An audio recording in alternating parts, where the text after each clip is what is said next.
Minister Navarro, minister Richardson, decanen van de University of Curaçao, Dr. Moisés da Costa Gomes, heer Begina en heer Brouwer, leden van het presidium van de evaluatiecommissie. Dames en heren, goedemorgen. Ook aan onze live viewers, goedemorgen. En we zijn zeer verheugd u vanmorgen te mogen begroeten hier op de University of Curaçao, Dr. Moisés da Costa Gomes. Het is een zeer speciale gelegenheid, want vandaag wordt het verslag aangeboden van de evaluatie dat gedaan is door de commissie van de justitiële rijkswetten. Ik moet vermelden dat dit tegelijkertijd plaatsvindt in Nederland, dus op hetzelfde ogenblik vindt dat ook plaats in Nederland en bij onze zustereiland Aruba ook. Helaas is minister Douwers van Aruba afwezig vandaag, heeft wel gemeld, heeft afgezegd. Dus vandaar dus dat hoe zeg je dat? Dat het in Aruba gebeurt en niet op Curaçao, dat gedeelte van minister Douwers. Als University of Curaçao, Dr. Moisés da Gomes, zijn we zeer blij dat we gevraagd werden om aan dit project mee te doen. Waarom? Want als universiteit ben je als enige erkende wetenschappelijk instituut van het eiland, van Curaçao, ben je het instantie waar men met zo'n evaluatie zou moeten komen.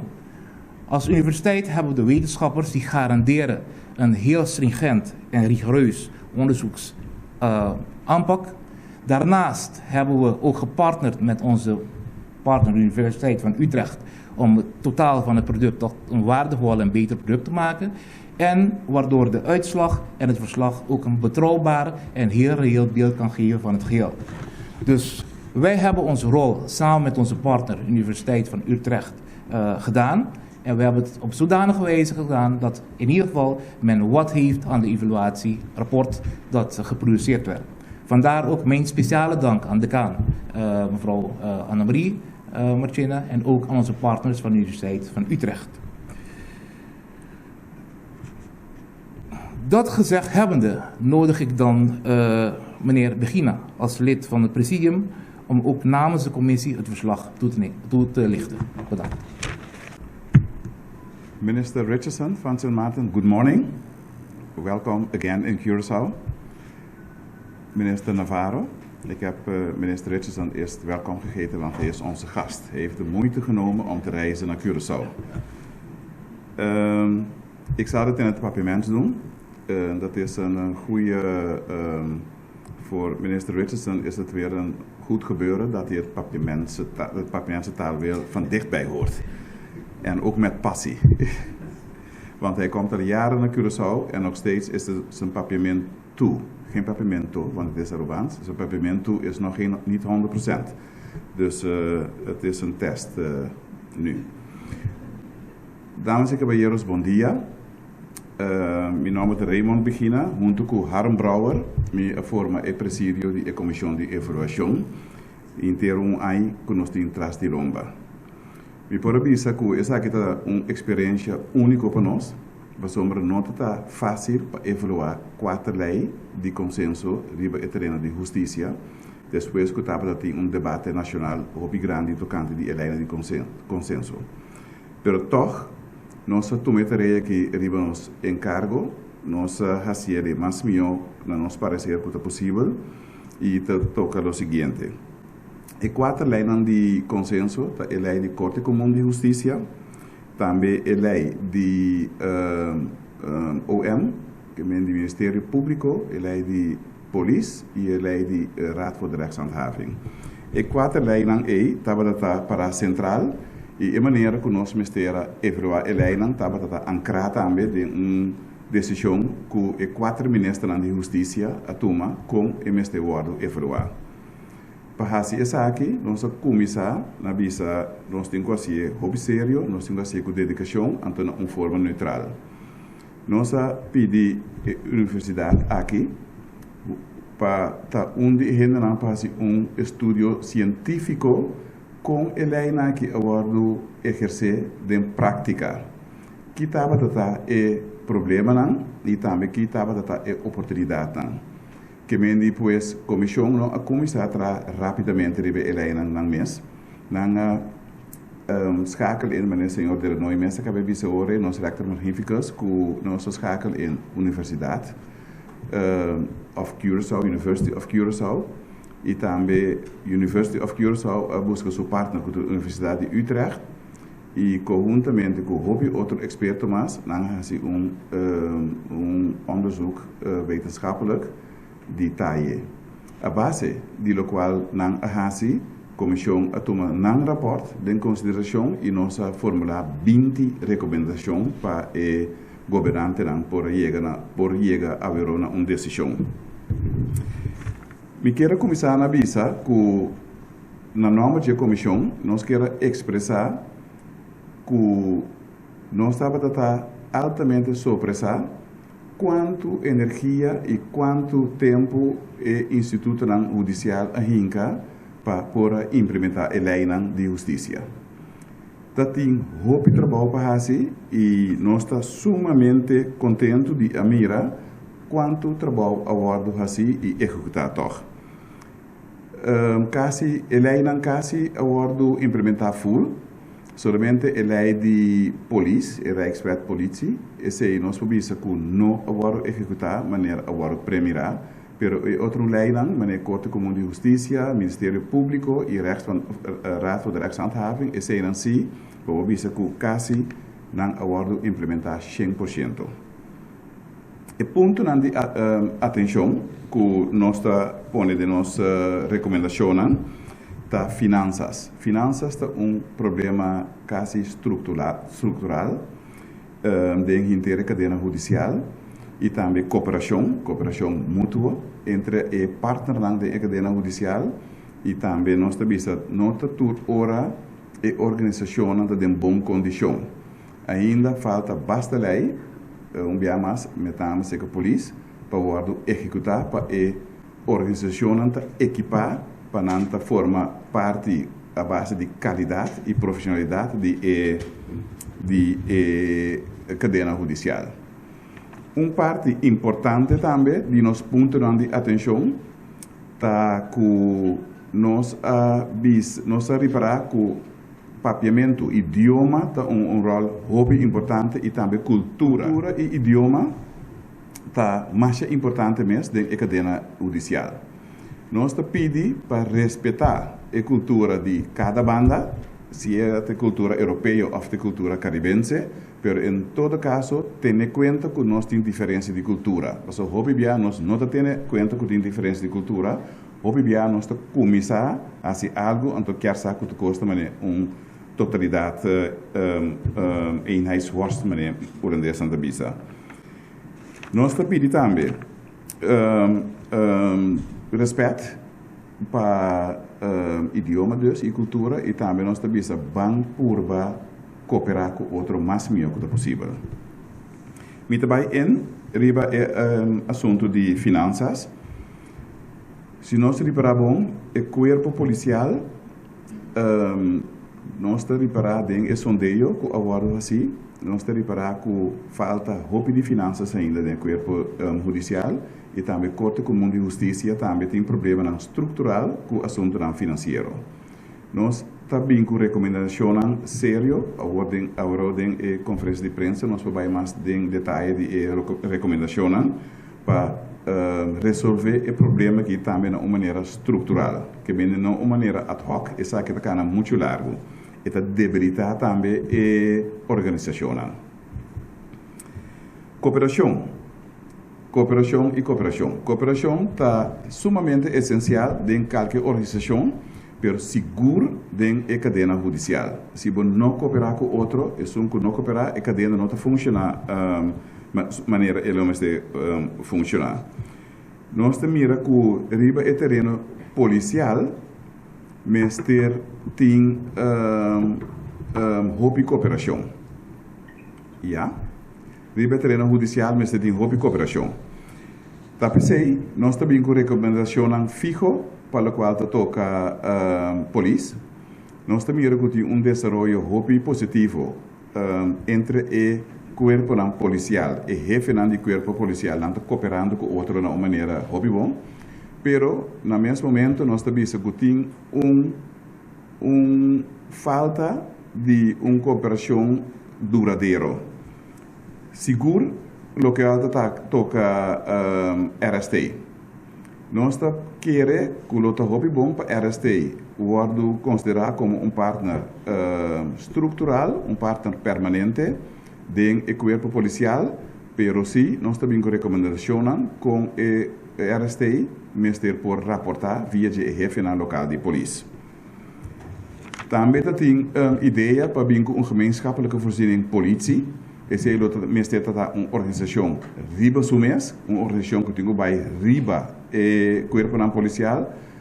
Comissão está aconselhar para laga e GVP maneira eta, quando vai hinca tempo de uma organização nova, esse é treze hobby energia trove, hobby discussão e nós não temos mira que tem valor agregar para a organização nova, que menos preferar de mira energia hinca de um RST que vai cooperar junto com o corpo local e também para certo tarefa na bau de corpo local. Nós temos hobby discussão, hobby debate tocante assunto institucional. Dois de nós ressaltar tá assim na chamada geschilregeling e regulamentação de conflito e também a possibilidade para anular a lei unilateral. A Comissão a preparar o mês para operar extenso sobre o terreno de regulamentação de conflito. Nós como Comissão, nós está pro, esse nós está de rapport claramente, nós está pro para vir geschilregeling, para vir regulamentação de conflito. Esse é o comini, o beneficiar todo o partido não. Pois, pero, sin embargo, nós não seguimos com o capítulo aqui do nosso rapport, por sombra a iniciativa agora tomar over door de governante e door de constelação política. Pero sim, nós bisa do rapport que nós queremos que o hobby bom para vir regulamentação de conflito. O segundo ponto que agora debater hobby tá a anulação unilateral. A Comissão está começando a avisar que tem a lei de consenso mesmo com botin que cambia a lei. E está agora claramente de três de lei que está solamente a lei mesmo para cambiar a maneira que ela vai instituir. Pois esse é duidelijk, esse é para claramente de lei uma lei de Corte de Justiça comum. Esse é não está parado em lei, mas está parado assim em memória van toelichting. Caminho é avisa que não está simplesmente por cambio a lei aqui unilateral. Sin embargo, a Comissão está pondo tudo pro e contra riba lista e visa na que momento não está pro para anular a lei unilateral. Que está na argumentação e também se não nota pro que está na argumentação e a Comissão está lá essa é para uma decisão política. O governante também tem trabalho para fazer. Também a discussão tocante o Procurador-Geral. Esse aí também estava tópico que tem nos base bastante tempo. Mesmo que a Comissão está fazendo, tem o rapport. A Comissão também com recomendação. Como nós temos a posição de Procurador-Geral e nós está propondo para não cambiar a lei no momento aqui, mas purba a base do conteúdo da lei chega na fórmula caminho da Procurador-Geral St. Martin trabalha muito bastante atenção do Procurador-Geral seja via mandato que o Advogado-Geral trabalha para por tim e poder e também autorização para consulta com o Ministro de Justiça de St. Martin para tomar toda decisão. Esse é cenário número 1. O cenário número 2 está com, de facto, o PG comum, lo está muito mais tempo na St. Martin, então na outra isla também vem tipo de mandato para o hoofdofficier van Justitie ou o Advogado-Geral. Pois, deriva o terreno de Procurador-Geral também a Comissão também com recomendação. Primeiro que me acaba, nós queira trazer adiante com a comissão dat nós discutir hopi abrir over de futuro também. Então, hopi dia nós discutir over de passado. Então, tá bom para ter na conta que nós temos passado, mas o futuro tá um pouco mais importante. Nós sabemos que o país não ainda riba o terreno judicial tem desenvolvimento não dilante. Nós não mira a lei de consenso e 4 leis de consenso que vi gravado em piedra, ou maneira nós chamamos de aeroporto, edicto eterno. Nós também mira que também vem em desenvolvimento e a base de desenvolvimento também cria perspectiva estatal. Caminho até chega momento, então você cria momentum também, caminho de visa a hora que nós está claro para cambiar a lei ou a hora que nós está claro para trazer a lei in. Pois, nós está ancra em capítulo de nosso rapport que não descartar que tem sprake de desenvolvimento estatal e mas de criar perspectiva que o país na mesa vai carregar muito mais tanto responsabilidade riba na mesa avero. Basta não porque da cooperar com o outro na base freiwillig. Esse é onde o capítulo não é importante que nós mesmo consideramos como convenção é importante. Mas bisa acaba com não se chega na rapport, pois danke na cooperação de University of Curaçao, que você é parte e também danke na hopi outro gente que participar. Para começar, nós fazemos desk research na Bisa e depois a universidade faz uma enquete que é representação de enquete trabalha hopi alto. Também tem discussão de focus group que vão formar a comunidade também há uma chance de participar junto com a gente que está dentro da cadeia judicial na discussão na riba cada tópico de cada lei e também nós temos interviews. Nós temos interviews com hopi gente prominente e hopi outro gente também que está experienciar com a lei que vai executar. Pois tem hopi trabalho que tomamos ainda que atrás de lomba e me quero agradecer tur gente que a participar do projeto aqui.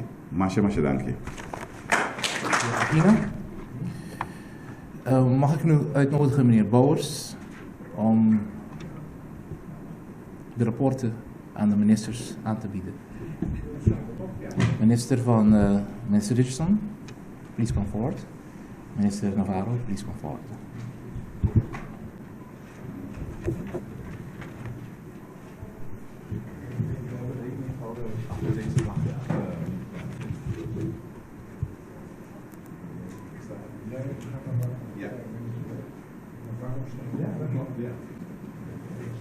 We zelf van de bepaald wie wat aan wie gaat geven hoor. Dus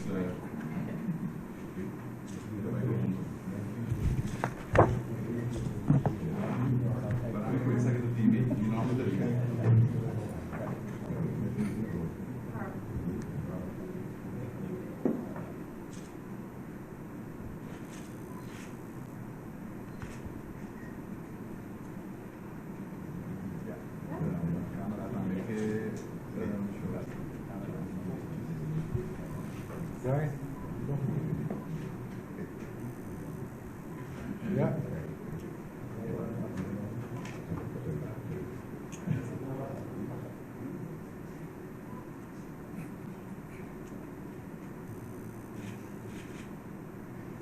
Ja. Masha, dankie. Ik denk bij zo'n gelegenheid heeft natuurlijk de ministers ook wat te zeggen. Dus ik nodig hierbij, mag ik beginnen met onze gast of met u, meneer? Oké, met onze gast, minister Richardson van Sint Maarten. In de eerste plaats wil ik de voorzitters en leden van de commissie hartelijk dank zeggen voor de inzet die zij gegeven hebben. Ook de vele andere mensen die aan het onderzoek hebben meegedaan. En in het bijzonder ook de Universiteit van Curaçao. In samenwerking met uw partner in Utrecht. Er is veel werk verzet in de afgelopen periode om met een goede evaluatie te komen. Wij kennen de inhoud niet, dus wij kunnen ook geen commentaar leveren op dit moment. Maar sommige standpunten van mij zijn bekend. Ik hoef ze niet te herhalen hier. Ik ben benieuwd of natuurlijk in het rapport een opstapje is gegeven voor die standpunten. Maar dat zullen we wel te zijner tijd zien. Heel bijzonder is natuurlijk het feit dat we een presidium hadden. De aanvankelijke bedoeling was dat er 1 voorzitter zou zijn. Maar een beetje armtwisting en een beetje druk leidde ertoe dat we een gezamenlijke voorzitterschap hebben, een presidium, waarbij we iemand uit Nederland en iemand uit het Caribisch gebied, om het nodige evenwicht daarin te doen ontstaan. Dat is zo te zien goed gelukt en nieuwe vriendschappen zijn ontstaan. Dus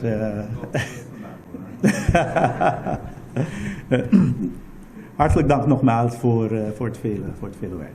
Minister Richardson, mag ik minister Navarro verzoeken om de Dank u. Ik zal het in een papiermens doen, dat is een goede rolverdeling. Ik quero agradecer por membro lang de comissão e voorzitterslang para het trabalho com a ASI, trabalho que nós temos de vista intensivo, profundo, pero que me espera em todo caso lo que recomendações que tinha dentro da recomendação por nível político naturalmente nós lo vai estudando e caminho da necessário nós lo implementando também e lá nos visa recomendação mas como digo tá 20 tá hopi pero lá nós espera que nós vai implementar em todo caso tudo 20 recomendações e depois de evaluar me quero uso de oportunidade aqui para agradecer a universidade tanto a Unicosul como a Utrecht que a dona cooperação para sobre trabalhar estudo científico também que eu assim e para esse me quer vale a pena para nós agradecer também o que você ensina no trabalho. Me quero uso de ocasião aqui também para trazer adiante e agradecimento na membro de Corsol, so me quer dar nosso lugar para que não me expressar também gratidão para o que ela presta da comissão. Nos tursa a turbulência política que tem com o nomeamento de pessoa que me põe na primeiro lugar para estar dentro da comissão. A pessoa, o senhor Fred Will, me mencionei o nome, estava dando interessante, ela faz um trabalho tremendo e me tem de vista que nós assoro para, em todo caso, prometer que a comissão que nós existimos vira membro permanente de Corsol. Que vai dizer o Fred Will, que terugwerkende kracht wordt nombrar den Raad van Ministers como membro permanente da comissão e dia mais nós estamos agradecidos na sua input que ela dá. Mas dank para a sua atenção. Dank u, minister Navarro. Het resteert mij als rector magnificus van de University of Curaçao, Dr. Moises da Costa Gomes, niets anders dan u nogmaals te bedanken voor het vertrouwen in onze universiteit. We hebben samen met onze partner, de Universiteit van Utrecht, naar onze mening een goed werk afgeleverd. Ik denk zeker dat het basis gelegd is voor verdere ontwikkeling van deze wetten. En we zijn ervan overtuigd dat de wijze waarop het onderzoek is gedaan, de onderbouwing van de feiten enzovoort, zullen leiden tot daadwerkelijk implementatie van de aanbevelingen. Er volgt nu een persconferentie. En mag ik de decaan van de rechtenfaculteit uitnodigen, mevrouw Dr. Annemarie Marchena, om het geheel te leiden. Ministers, rector magnificus, dames en heren. Ik moet u zeggen dat, en dan praat ik eigenlijk ook vanuit mijzelf, en daarna als lid van het presidium van de evaluatiecommissie, maar dat ik in die 14 maanden dat Raymond en de overige commissieleden en ik gewerkt hebben aan deze evaluatie, ik onder de indruk ben geraakt van het vele werk wat verzet is door de landen hier bij de implementatie vast worden. Voor Curaçao betekende dat de 2 bestuurslagen in elkaar moesten worden vervlochten. Voor Sint Maarten betekende het dat heel veel structuur van scratch on moest worden gebouwd, omdat het er niet was, want het bestuurlijk centrum lag immers bij de Nederlandse Antillen op Curaçao. En ook Aruba heeft het nodige werk moeten verrichten bij de implementatie met name van de wet die de rechtspraak in de landen zou regelen. Ik ben daar van onder de indruk geraakt. Ik ben onder de indruk geraakt van de energie en van de inzet die is getoond bij de implementatie van deze wetten. Maar het is niet alleen de implementatie, het is ook de enorme wil die wij hebben geconstateerd in de vele gesprekken die wij hebben gevoerd. De enorme wil hier bij de mensen in de landen om zeg maar, de rechtshandhaving op een hoger niveau te brengen. Ik heb het niet alleen over de politici, maar ik heb het ook over al die mensen die werken in de instellingen of zeg maar ambten verrichten die verbonden zijn aan de wetten waar het hier om gaat. Ik ben daar, moet ik u zeggen, ik ben daar, moet ik u zeggen, ik zei het geloof ik nu voor de derde keer, maar het geeft ook wel aan hoe mijn gemoed is op dit punt. Ik ben onder de indruk geraakt van wat hier is gepresteerd. Dat wil niet zeggen, en dat zult u ook terugvinden als u het rapport leest, dat wil niet zeggen dat men er is. Nee, men is er bij lange na nog niet. Maar zoals een van de geïnterviewden zei, we zijn op de goede weg, maar het is nog weliswaar een hele lange weg om te gaan. Ja. Ik heb zelf al een korte inleiding net gegeven. Dus ik zou zeggen, nou, als er vragen zijn, dan zijn we dan bereid om die vragen te beantwoorden. Van het jaar zou ik dan als eerste de gelegenheid mogen stellen om een vraag te richten tot het presidium.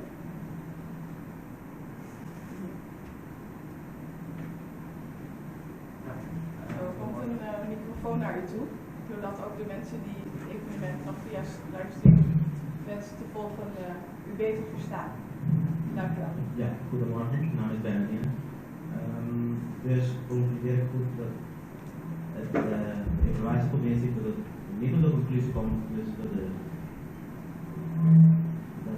intrekking, dus opzeggen van de consensuswerkwetten nu eigenlijk ter sprake moet komen. Dus er is nog geen sprake van. De commissie laat zich over die vraag ook uit in het rapport. U weet dat de wetten erin voorzien dat naar aanleiding van de evaluatie in onderling overleg men stil kan staan als landen bij elkaar om te praten over de voortgang van die wetten. Wij in ons rapport, wij commissie in ons rapport, zijn positief over het functioneren van die wetten. En ons advies luidt dan ook om in de evaluatie geen aanleiding te zien om tot beëindiging van de wetten te komen. Ja. Mag ik het even aanvullen?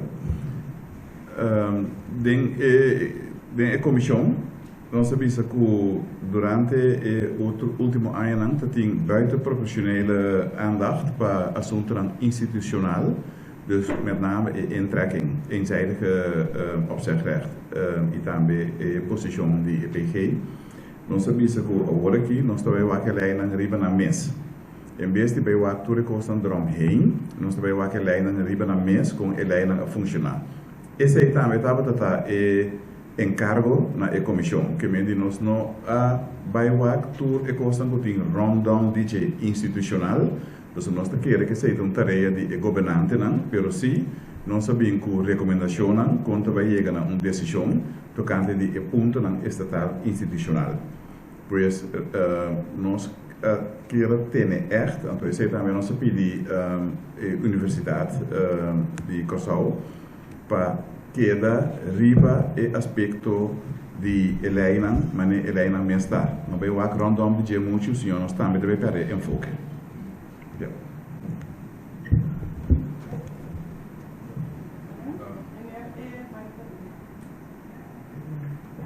Ik zal die influisteren. Er is geen aanleiding om de wetten op te heffen, maar is er een streefdatum aangeduid om ze op te heffen? Nós supone ding harmlo doen vanuit zo'n perspectief, pero nós está riba met zo'n linha ding rapport, nós avisa nós não tem een streefdatum, pero lo qual zie nós ancra. Wat wij wel duidelijk hebben gezegd in het rapport is de 4 rijkswetten zijn niet in steen gebeiteld.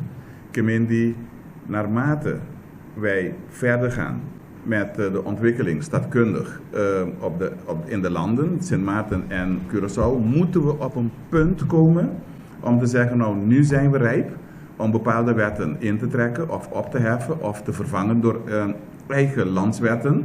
Maar we hebben niet gezegd het is een deadline. Het is op dat moment en dat moment. Dan krijg je weer enorm veel energie en gerush en frustratie. Terwijl er nog steeds belangrijke organisaties zoals politie opgetuigd moet worden. Politie is nu toe aan een hele goede focus voor wat betreft de organisatie, organisatorisch, de processen die in orde zouden moeten zijn en ook de samenwerkingen die tot stand moeten komen. En we hebben gezegd, nou liever de energie daarin steken voor de burgers, ter wille van de burgers, in plaats van nu weer beginnen met een deadline voor een eventuele intrekking of een eventuele institutioneel issue. Misschien kan je dat aanvullen, Harm? Nee, ik onderstreep de woorden zoals je die zo even hebt geuit. Wij hebben in het rapport gezegd, het perspectief van de permanente staatkundige ontwikkeling. We hebben dat op de wat langere termijn beschouwd en we zijn begonnen bij het statuut in 1954. En we hebben gezegd, wat zijn nou die ontwikkelingen die sindsdien allemaal hebben plaatsgevonden. En ook de ontmanteling van de Nederlandse Antillen kun je daar in feite in plaatsen. Dat perspectief van die permanente staatkundige ontwikkeling, die past ook heel goed bij het steeds zelfstandiger worden van de landen in het kader van het recht op zelfbeschikking. Zo hebben we het benaderd. We hebben wel gezegd dat moet stapsgewijs kunnen gaan. En dan is de vraag, is nu de tijd om die stap te maken? Is dat op dit moment aan de orde? En wij hebben gezegd, in het kader van de prioriteiten die je moet stellen daarbij, in het belang van het perspectief van de burger, in het belang van de veiligheid die die burger vraagt van zijn overheid, zorg nu eerst dat die wetten, waar jullie ons heel goed mee op weg zijn, zorg nou eerst dat die volledig worden geïmplementeerd. 3 van die wetten zijn nog geïmplementeerd.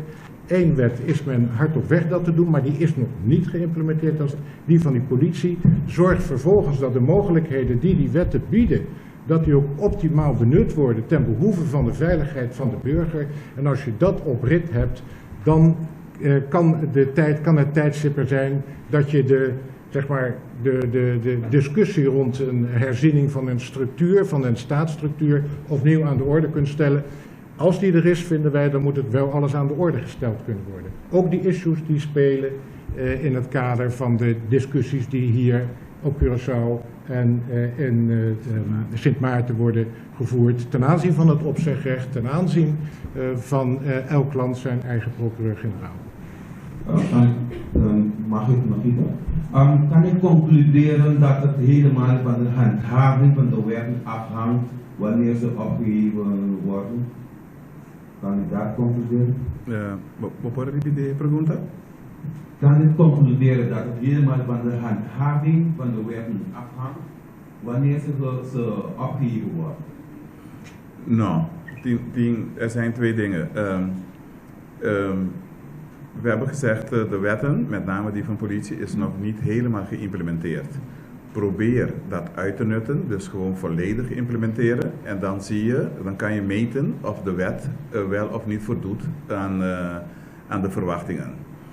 Maar tegelijkertijd, wat Harm net heeft gezegd, hebben we gezegd, nou, je komt op een punt waarbij je zegt, nou, nu is het tijd om die wetten te vervangen middels een landsverordening. En de commissie concludeert dat het punt nog niet is bereikt.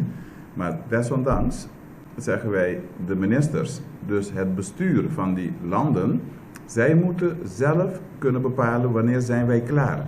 Die ruimte is wel gelaten in het rapport om te stellen, nou, wanneer zijn wij klaar om die wetten te vervangen voor eigen landse verordeningen.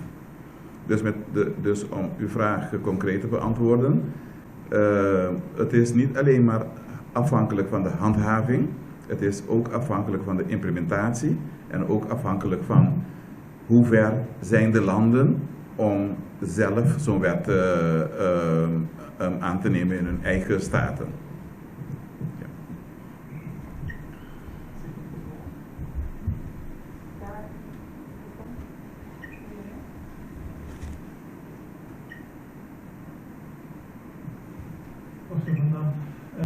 Wat ik begrijp, ik heb het rapport rapport u nog niet gelezen, Nee. dat er ook op een pragmatische wijze naar gekeken is. Hoe kunnen de wetten werken, zodat ze goed zijn voor de bevolking van de eilanden. In die discussie over de invoering waren behalve problemen met het opzegrecht ook zaken als de aantasting van de autonomie van de landen en dergelijke. U heeft ook gesproken met tegenstanders. Is dat ook dat het, zeg maar, de autonomie van Curaçao en Sint Maarten aantast deze invoering van de wet? Is dat ook aan de orde gekomen? Hoe zijn die gesprekken geweest met de tegenstanders? Ik weet niet wie voor of tegenstander was gedurende die hele gesprekken. Dus ik denk dat het goed is dat ik deze vraag bij de Universiteit van Curaçao terug. Want UOC, dus University of Curaçao, zij hebben het veldonderzoek gedaan. Zij hebben al die focusgroepen geleid en zij hebben ook de enquêtes geleid en ook de interviews. Dus met andere woorden, het is hun rapport. Het staat ook in het onderzoeksrapport. De bevindingen staan er ook in. Dus het is geen kwestie van wegschuiven, maar ik vind het netjes en correct om dat te vragen aan de UOC. Die het onderzoeksrapport heeft opgeleverd voor de evaluatiecommissie. Kan ik zeggen over uw vraag dat er zijn inderdaad in focusgroepen en uit de enquêtes en bij de interviews die afgenomen zijn er standpunten naar voren gebracht door de respondenten. En voor zover die raken aan wel of niet voor of tegenstander zijn van de autonomie, dat is naar voren gekomen hier en daar. Maar steeds is, waar wij ook het rapport toe hebben opgesteld, is gefocust op hoe functioneren de rijkswetten die we onderzocht hebben, hoe functioneren ze in de praktijk, nu wat is er van tot stand gekomen in de implementatie in de afgelopen bijna 5 jaar en hoe het met de handhaving daarvan gesteld is. En dus u zult ook in ons onderzoeksrapport niet direct daar vingerwijzingen terugvinden van die of die respondent heeft dat gezegd. Respondenten, alle voortgebrachte standpunten zijn afgewogen, meegenomen door de onderzoeksgroep. Maar steeds zult u in het rapport de draden vinden van de aandachtspunten die vanuit de opzet van de Rijkswetten eigenlijk aan de orde waren om de werking daarvan goed in beeld te brengen. En dat is het onderzoeksgedeelte, het rapport zoals dat integraal onderdeel uitmaakt van het verslag dat vandaag aangeboden is en wordt. En waar de evaluatiecommissie verder op door is gegaan en hun aanbevelingen zelfstandig dan over heeft. Dat is de discussie, de werking van de wetten en niet de hele discussie die wij zeggen leven. Precies. Juist. Precies. Andere vragen misschien? Vanuit de pers. U heeft genoeg informatie. Dan wil ik u allen... Kun je nog even wijzen op de persberichten die daar dan wil ik u natuurlijk hartelijk danken voor uw komst. Maar voordat wij afscheid nemen, wil ik u erop attenderen dat we hier een aantal persberichten in de 3 talen van ons Koninkrijk afgedrukt hebben liggen. Verder is het zo dat nu de aanbieding plaats heeft gevonden aan onze hoogwaardigheidsbekleders van het Koninkrijk vandaag voor het rapport daarmee ook openbaar wordt. Er zijn voor de pers een aantal exemplaren in hardcopy beschikbaar. Ik wijs daar vast even bij naar meneer Peters, die namens het secretariaat van het presidium van de evaluatiecommissie hier is en deze exemplaren nu ter beschikking zal stellen.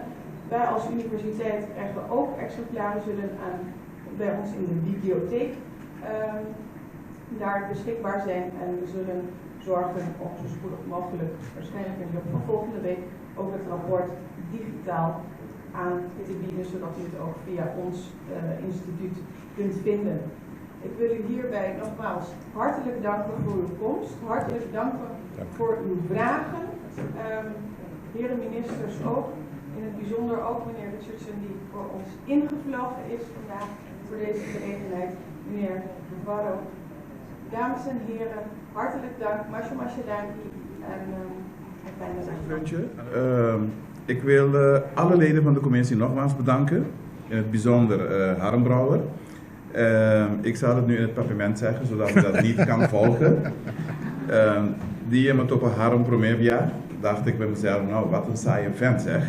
Maar, oh ja, sorry, in het papimento. Maar in ieder geval, wij hebben het afgelopen jaar met respect en begrip op een hele goede manier kunnen werken.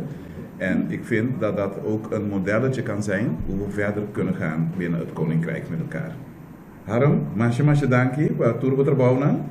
Me despero com o pavimento, agora que virou.